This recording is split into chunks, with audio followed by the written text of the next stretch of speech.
Bam! Watch out now, watch out, watch out now. Howdy, hey guys, welcome back. We got another video, man. So I talked to one of my friends not too long ago, and he made a comment to me. He was basically telling me he wants to see automotive type repairs and automotive type tools and, you know, things of that sort. So I'm gonna start doing a bunch of automotive work as well as doing woodworking stuff, DIY stuff. So all around DIY, automotive, home, carpentry, all kinds of stuff that I'll be doing on this channel. So today we're going to be changing the oil in this 2004 Chevrolet Tahoe, the Z71 package. This is my baby, y'all. I had this thing for a while and she's been good to me, so I like to try to be good to her too.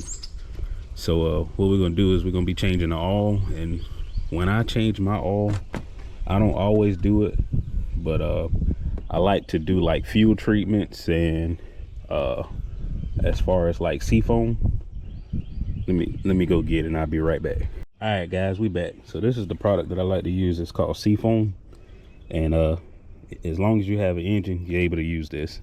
What I normally try to do is I try to put a half a can or a little more than a half a can in my gas tank. I try to put a quarter of it into my vacuum system, into my intake, which is, since I don't have, they make a spray version of this, which would be actually better because you can clean out your intake from the actual intake side, which is from your breather box all the way back. But I don't have the spray version, but they make a spray version, but I just didn't want to spend extra money, so this will do. So instead of doing that, we just gonna find a vacuum line, which is going to get to the intake. It's just not going to be as clean from front to back. And for the last quarter of the can, I dump it in the crank system, which is the same place you fill your oil at. I dump a quarter of it in here. And if you look at your oil cap, sometimes it'll be on the oil cap. Some vehicles may have some kind of labeling or something on the front, but it tells you the exact weight of oil that your vehicle uses, specific to your vehicle that you should be using. So make sure you get that oil. And the reason that I'm using that product in the crank casing is to clear out any kind of sludge built up that may occurred.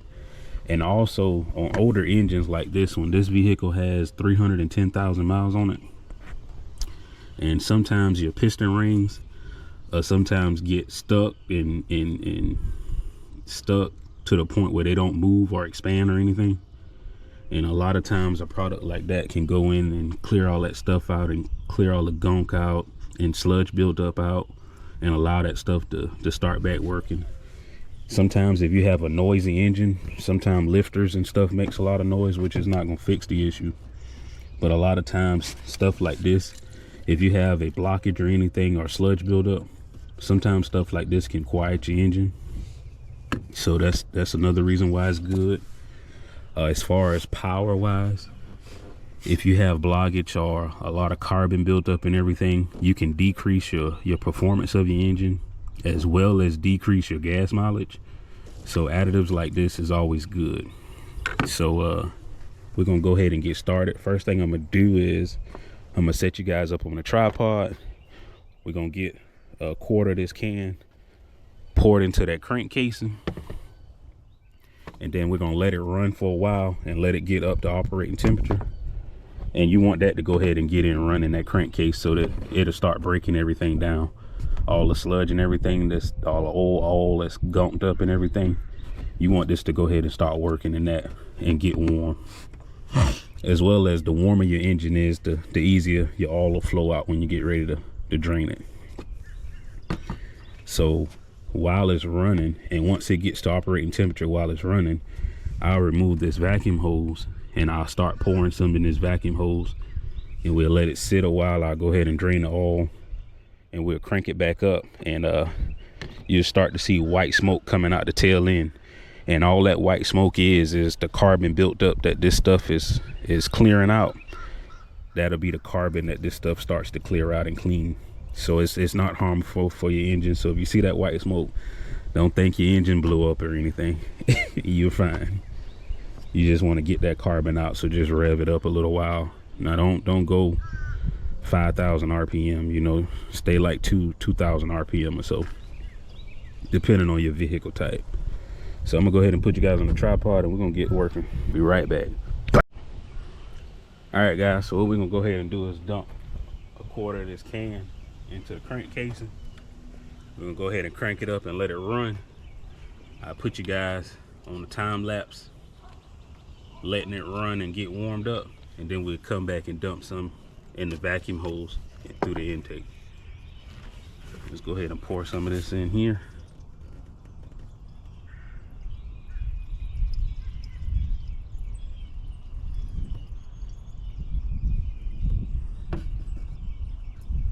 No, we don't want to waste it.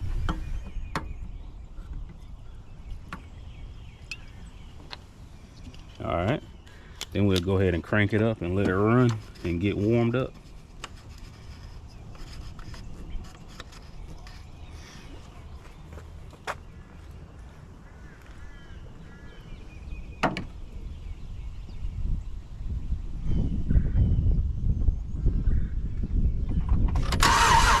On the back,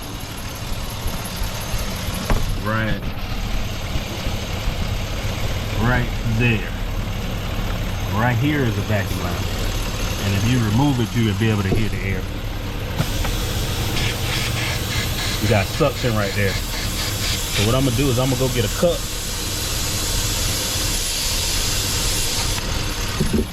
I'm gonna idle the engine up a little bit.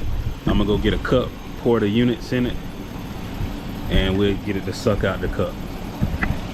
So I'm gonna go grab a cup real quick and I'll be right back. All right guys, so this is my makeshift cup. I'll pour some in here.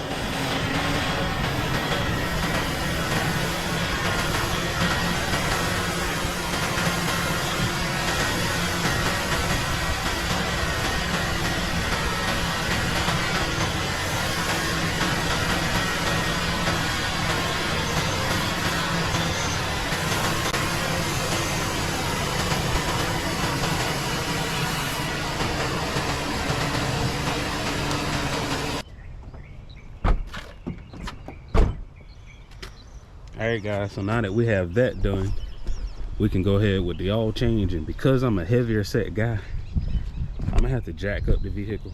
So I'm gonna just jack up the passenger side real quick. I'll put you guys on a time lapse and we're gonna jack this thing up real quick. I'll be right back.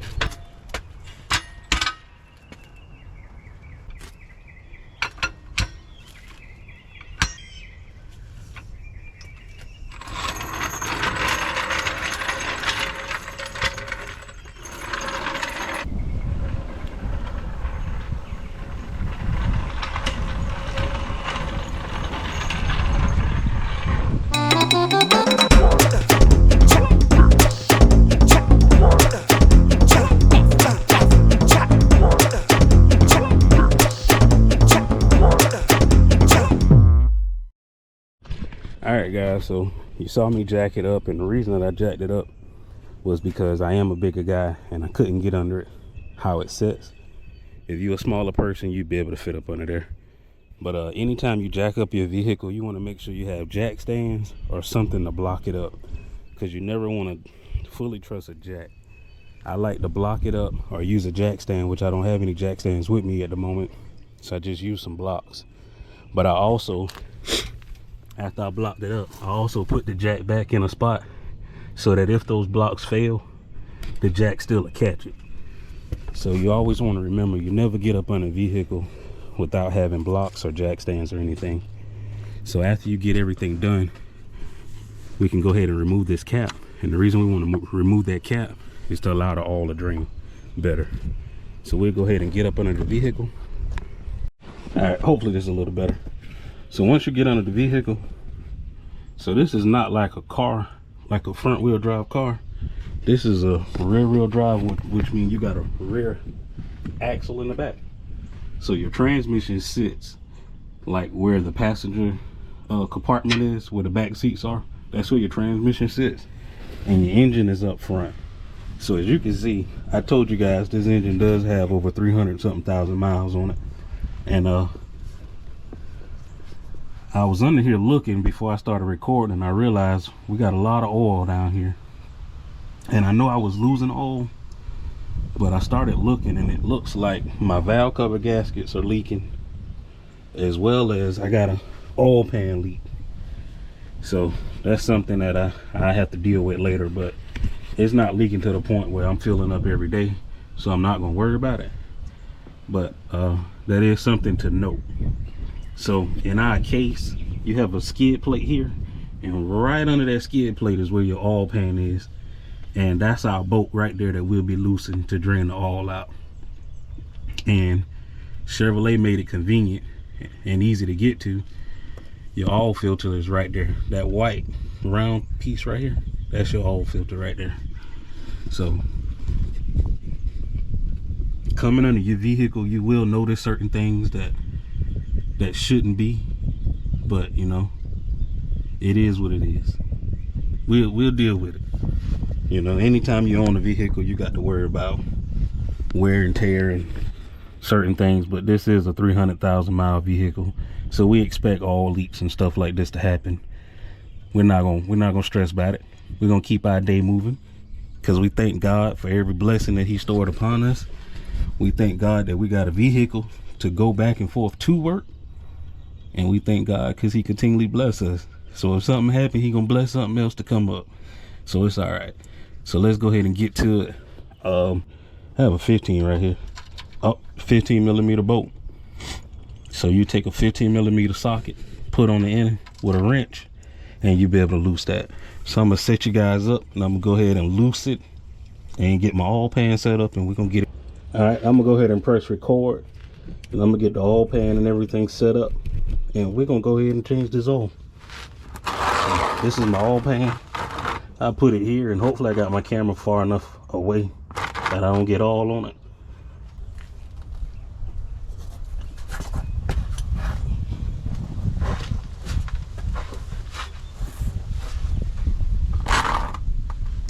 And guys, remember, righty tighty, lefty loosey. That thing was kind of tight.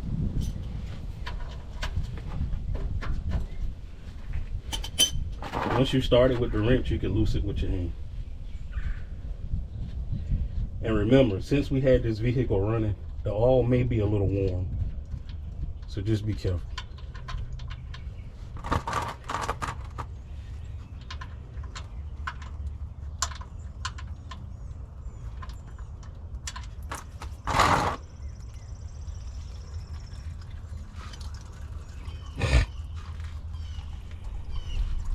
And we'll just let that drain.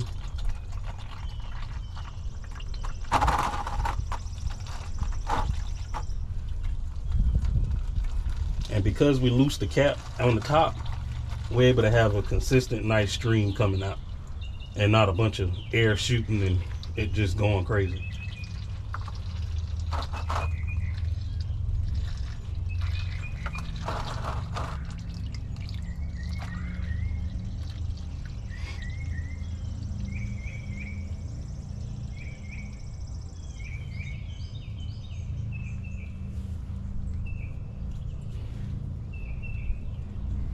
I'm gonna go grab a paper towel while it's draining, so I can go ahead and loose the oil filter while we're down here.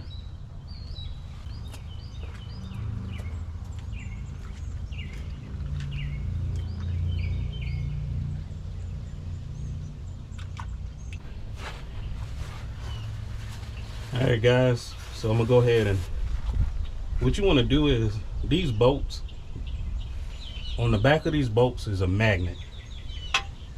And what that does is, any metal or anything that's running around in the engine, this magnet should try to catch it. so it doesn't affect anything else in the engine. We'll just wipe the back of this. I don't see any metal on the back of it, which is a good thing. So we'll wipe the back of this. We inspect this bolt to make sure that it has a washer on the back. We'll make sure that washer is still there. And as long as that washer is still there, we can reinstall this bolt. That's good. That's good enough. And since we're here, we'll go ahead and tighten it.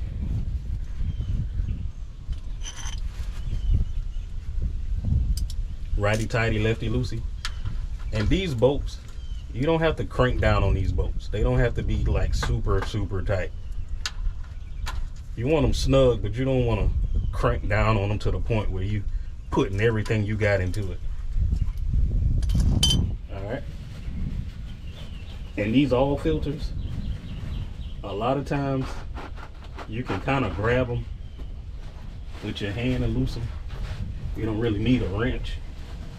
Sometimes you do need a wrench or a pair of pliers.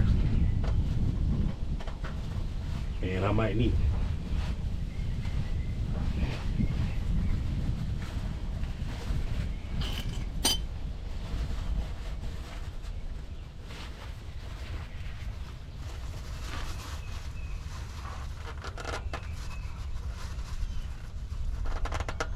Nope, I won't need it. I got it.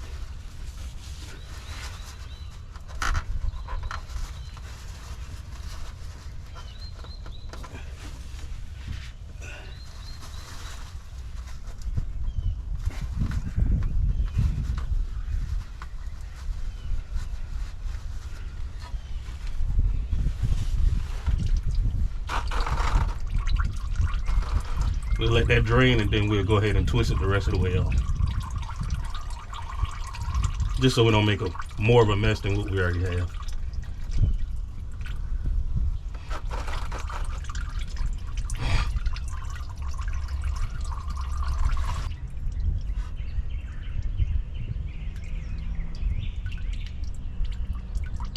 And some people drill a hole or punch a hole in the bottom of the oil filter so it'll drain faster, but I don't feel like doing all that. Alright. Go ahead and remove this.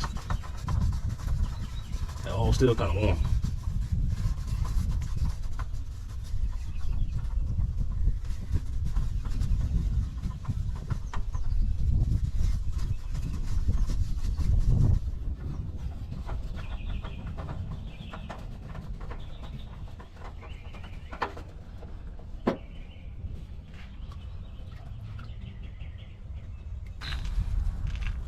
And when you pull these filters off, there's a gasket around it, a black gasket. You just want to make sure that the gasket comes back off with the filter, because you don't want to put a new filter up if the old gasket is still stuck to the motor.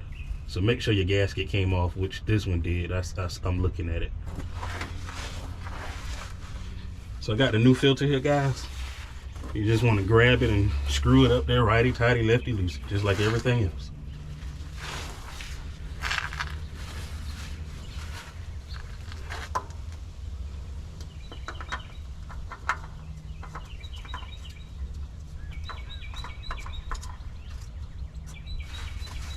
And with these filters, you don't need a wrench to tighten them back down. You just want to hand tighten them. But now make sure you get a good turn on them now. Don't just screw it in and think that's okay. You want to crank down on it with your hand.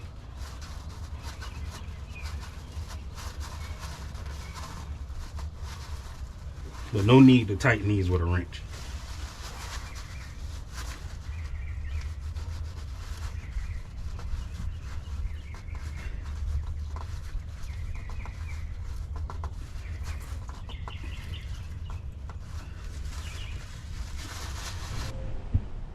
All right, guys, so we're gonna go ahead and get this thing jacked back up and get these tires back on the ground.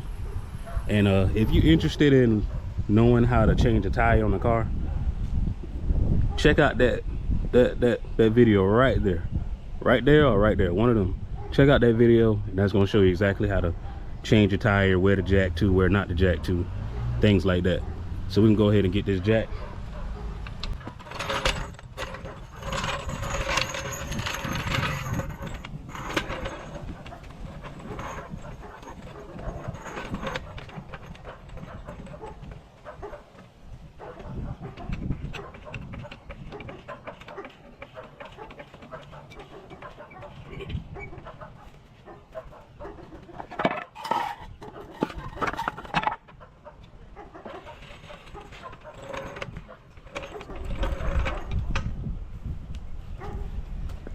All right, guys, so now we got it jacked back down.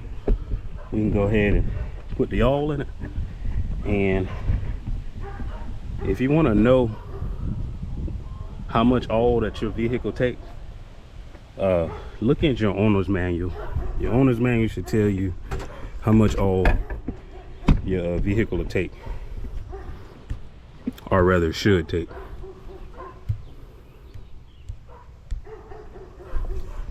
And for this specific vehicle, like I said, it's a 2004 Chevrolet Tahoe Z71. It takes, the manual says it takes 6 quarts, but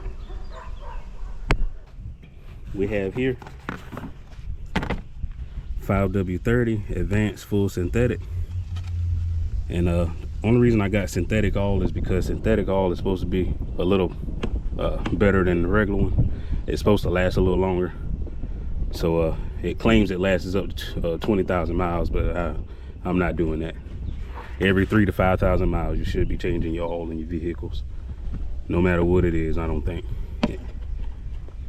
And this is my daily driver. I drive about 200 miles, or a little over 200 something miles a day, and I need it to go. So we're gonna grab our filter, place it in there, grab our oil, unscrew it, take all the paper off, and make sure you got it all. You don't want this to get down in your engine. Can cause some damage. So once you got that, I'm gonna try not to make a mess, guys, and hopefully you can see it because the sun is really bad. And most time, if you hold a container, no matter if it's an oil container or anything, if you hold it sideways like this, you give it room to breathe. And anytime you can get air in, you won't have the consistent like bubbles and backfiring. If I was to turn it like this, if I turn it like this, it's gonna be a whole lot worse, and it's gonna do a lot of backfiring and bubbling. But if you turn it sideways, it pours a whole lot smoother. So we're gonna pour this whole container, because this container is about 5 quarts even, and then we're gonna crank it up and let it run for a while, and then I can add some more to it as I need it. And I'll show you guys how to check it in a second. I'm able to put 5.5 quarts in it without overfilling it. You don't want to overfill your engine, because if you overfill it, that can cause it to smoke and do other things. So you don't want that, and build up more pressure that you don't want build up. And anytime you build up more pressure than what's not expected, that's when you get leaks. So we have that. We'll go ahead and let it run for a while and let it warm up and get in the filter, and then we'll check it, and we should be good to go.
So hopefully you guys saw that the wind was blowing, so can't really tell if you guys saw it. But now we can go back up and get it checked. Guys, I done recorded my outro and everything, and I forgot. I got a filter to replace too. So on these Chevrolets, if you just take a flathead screwdriver, which is just a stick with a handle on it. That's a flathead, and a Phillips would be like a triangle. So we took a flathead, we lose 4 screws, which one's here, one's on the other side. We got another one on the bottom and on the other side. You lift it up, you remove the filter, which this one is really bad. Grab the new filter, and we just slide it in the same way. Get some of this crap out.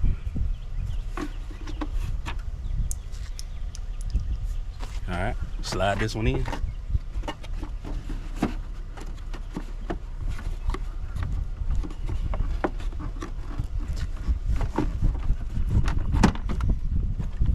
Tighten it back down, and that's it. That's how quick you can change an air filter. And this is not a cabin filter. This is a engine air filter. A cabin filter is in the inside.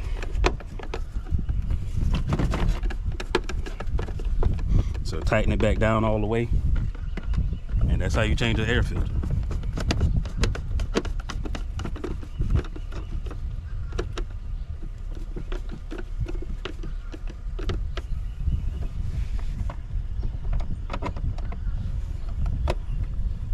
I'll be right back with my outro. Bam!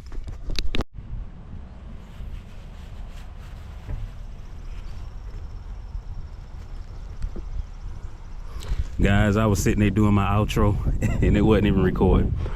Man, basically, I don't even know if I got where I checked the all.